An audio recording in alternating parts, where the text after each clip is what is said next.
Insect est une entreprise française leader mondial dans l'élevage d'insectes et leur transformation en ingrédients premium à destination de la nutrition animale et végétale. Forte de son succès et d'une demande mondiale croissante, Insect construit à Poulainville une seconde unité, InFarm, qui sera, avec un objectif de production de plus de 100 000 tonnes par an, la plus grande ferme verticale d'insectes au monde. Ingérop a été durant 2 années le maître d'œuvre de conception du projet InFarm. Ingérop a travaillé pendant 2 années sur un projet complexe, un projet hors norme, un projet qui a rapport avec l'écologie, avec la nutrition animale. Le projet Insect, c'est l'idée un peu folle de construire une ferme d'insectes, et pas n'importe laquelle, la plus grande du monde. Donc c'est une ferme qui a pour principe d'être verticale, et c'est dans l'idée d'avoir une machine, un énorme digesteur de farine qui va transformer tout ça en protéines pour alimenter une filière, la filière du poisson d'élevage principalement, ce qui est leur régime alimentaire naturel, à savoir de la protéine d'insectes. C'était un vrai challenge parce qu'on est face à une start-up, des gens qui ont des millions d'idées, qui vont et qui viennent, qui font et qui défont.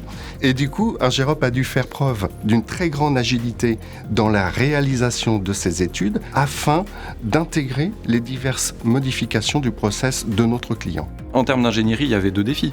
Le premier, c'était d'accompagner Insect, dont l'ADN est la R&D, et de dire « Ok, on va faire la plus grande usine du monde ». Donc on amène de la méthode, on amène du savoir-faire, on amène des compétences techniques.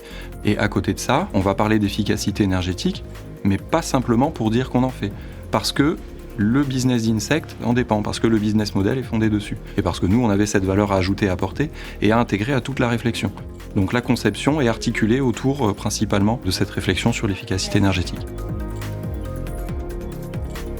En plus de la conception de ces études et du management de projet, Ingérop a développé une méthode de design to cost. C'est-à-dire que nous avons rationalisé les installations du client afin de les rendre réalistes par rapport à son investissement. C'est une filière qui s'inscrit vraiment dans le monde de demain parce qu'on parle de transition alimentaire et donc in fine de transition écologique. C'est pas que un business, c'est aussi une nécessité dans leur modèle pour limiter leur empreinte carbone. En général, on a vraiment optimiser nos consommations et on a optimisé le dimensionnement de nos utilités, de nos équipements. On s'est aperçu que si on plaçait en hibernation les insectes sur les 200 heures les plus chaudes de l'année, on pouvait diviser par 2 notre production frigorifique.